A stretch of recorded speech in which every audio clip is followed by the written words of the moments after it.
Welcome to the Beacon Way podcast, where your hosts, Jennifer Christensen and Adrian Wilkerson, talk shop about what really works in today's digital marketing world. As the co-founders of Beacon Media and Marketing, Jennifer and Adrian have been a part of digital marketing since its early stages in the mid-2000s. Tune in as they shine light on what works and what doesn't in the ever-changing world of digital marketing for small businesses.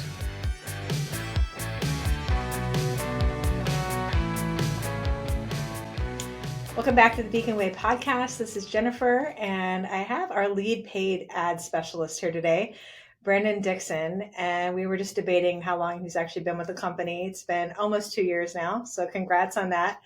It's like 2 years or 20 years. I can't decide what it feels like, but yeah, welcome to the podcast, Brandon. Thank you for having me. Yeah, excited to dig in. We get a lot of really detailed questions from clients and people that have been listening to the podcast that wanted us to go a little bit deeper into what our processes are. How do we make things work the way we make them work? And you are definitely a huge part of that magic and talent. So we really appreciate that. And we want to give people a little behind the scenes. So one of the biggest questions we get a lot is which meta ads metrics, like what data is most important for actually tracking return on investment? Yeah, so I think the obvious one is your cost per lead or cost per purchase, right? That's the bottom line of what you're looking for. How much does it cost to get someone in my door or to take whatever action I'm looking for? Now, some metrics that you can use to help give you an idea of how we get to that number. One of the biggest ones is going to be your click-through rate. So how often are people seeing your ad, clicking through your process, going to your website, going through your funnel there? Right. For Meta, you're also looking at your cost per impression. They list it as cost per 10,000 impressions, but essentially that gives you an idea of how much it's costing you to get in front of people's faces, get on their screens, and that can give you an idea of what the market is like, idea of how much competition's in your market. Another one that we're going to be looking at is going to be your ad frequency. This one is more of kind of an insight metric. It lets you know just how often people are seeing your ads. Ideally, you want to see it anywhere 1.5 to 3.5 range. Anything above that, then your ad might be becoming saturated, which basically means that it's just getting tired in the market. Might be time to switch it up there. Those are really some of the big ones, especially when it comes to just that final number. Like I said, your cost per lead or your cost per purchase, depending on the type of business that you have. I know you know this because we've been working on standards for a while. And one of the industry standards that I found, I think, was, 2% click-through rate on your website. Do you know what an average CPL is? I guess it depends on industry, right? Definitely will depend on industry. I think click-through rate, again, it can depend on industry, but from a general perspective, especially on the Meta, you'll probably see something a little bit lower, just because it is, I guess you can classify it as cold traffic. You're going out and getting leads rather than Google where you're kind of meeting them halfway. It's a little bit warmer.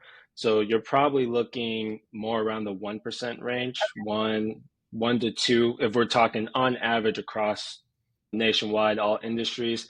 And then those numbers will change depending on which industry that you're specifically involved in. So if I'm to look at an advertising campaign, I know a lot of clients are more comfortable with Google, right? They're like, okay, well, I know if somebody is searching Google that they are at least potentially interested in what I have to offer. And you just kind of identified that right there. Like Google is a little bit warmer because they are already seeking or searching for something, right? So what do you think the advantage is to have Meta ads and Google running? So as a business, if I'm looking at that mix and Google is the warmer lead, why do I want to have both? What are your thoughts on that? Yeah, I think the best way I've ever had this broken down to me is you look at Google, think of it as you were only accepting referrals in your business. That was the only way that you were getting new clients, new leads, whatever the case may be. You weren't doing any phone calls, you weren't doing flyers from a traditional standpoint. It's similar when you talk Meta and Google, where Meta, like I said, you're going out and finding those customers essentially. You can compare it to almost like a door-to-door salesman. You're getting your ad in front of them. Now we can target it to where they may be interested in certain things to still make it a little bit warmer. But at the end of the day, you're going out and getting that attention. Where Google, it's more of, you already know they're searching for a specific solution, and our job is just to make sure your ad pops up for that solution. Now, the benefit of having both of them is that, one, allowing yourself to go out and be on the forefront, get in front of people's faces using Meta, that builds the brand. You can get plenty of leads from there because, again, we can still target people that are interested in certain industries, certain demographics, certain behaviors they may have taken. Sure. I know a big one, like during Black Friday, they'll engage shoppers, Right. which that's a huge one during that time. So you can still make it a little bit warmer, but you're building that brand of who you are, the services you're providing. So now when they go to Google, even if they don't type in your company name, they could say vet near me. If you pop up as one of those first two options, it's already going to ding in their head, oh, I saw them on Meta a couple of days ago. Right.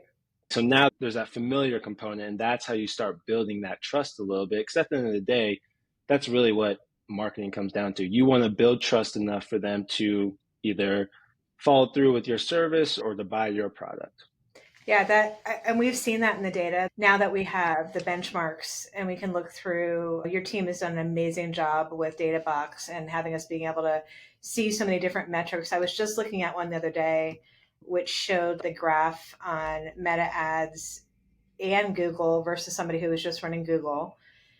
And not only were all the conversions much higher, like across the board, and you could actually track the metrics with the Meta ads, but also the direct traffic.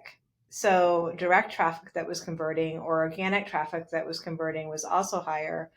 And I think that's really what you're talking about. They've seen it in multiple different places that may not be where they end up actually, like clicking through on the web or making that purchase. But if they've seen it in multiple places, there's a trust factor. There's a piece.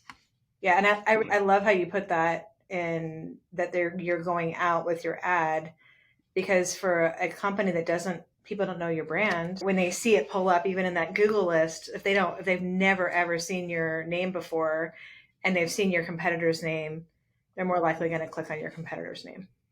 100%. Again, it's just that trust factor. Right. They've seen you before, they've checked you out before. Now they're building that trust where if all they see is your Google ad, they've never heard of you, chances are it's pretty tough for you to get that click. Exactly. You're going to pay a lot more money. Mm-hmm. So back to Meta, since that's really what we're focused on today.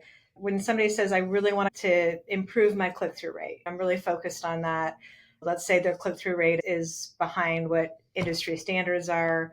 What are the first things you look at when you're trying to improve click-through rate? Is it the target? Is it the ads themselves? What do you think the biggest factors are in that?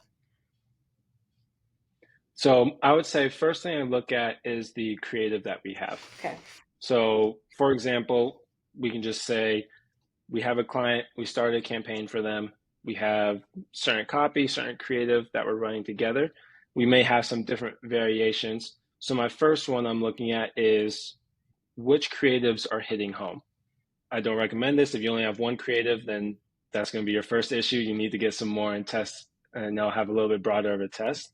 But let's say usually we have anywhere from 4 to 6 different creatives. Looking at which ones do have a higher click-through rate, which ones are we seeing get more engagement? And then first one is focusing on those. Okay, what about those are different from the ones not performing?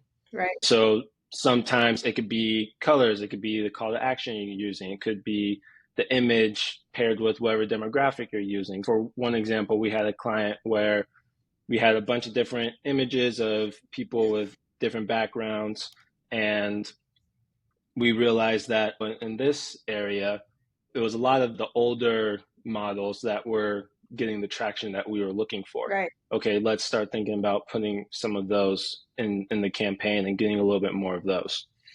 So after you look at that and you see some of the things that are working well for your campaign, now it's, okay, what's the message behind those, right? Now you can add a different copy variation. Let's see if we're going to target this older demographic now because this is what the creative is telling us. Right. How do we change the language to fall more in line with that. So that's the next step. And then after that, if let's say you've tweaked the creative, you tweak the copy, there's still not much change. Now you're looking at the headlines, which is the little bit of text right under the image. So now you're looking at that. How do we tweak that to be more relevant? Again, marketing is just constantly testing. Let's say you do those 3 things. Now it's time to look at your page. Are you active on your page? Was the last time you posted 4 months ago? Because that click-through rate, it's not just the link click-through, it's what they're taking action on your ad. So they could be going to your profile to check you out. If you haven't posted in 3 months, that's usually a red flags for a lot of prospects when going through your funnel. So that's another thing that you can look for in terms of that click-through rate.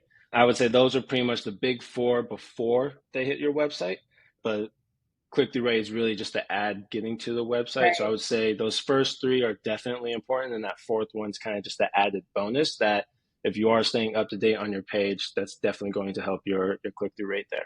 I love the breakdown of that because... Thanks for listening to this episode of The Beacon Way.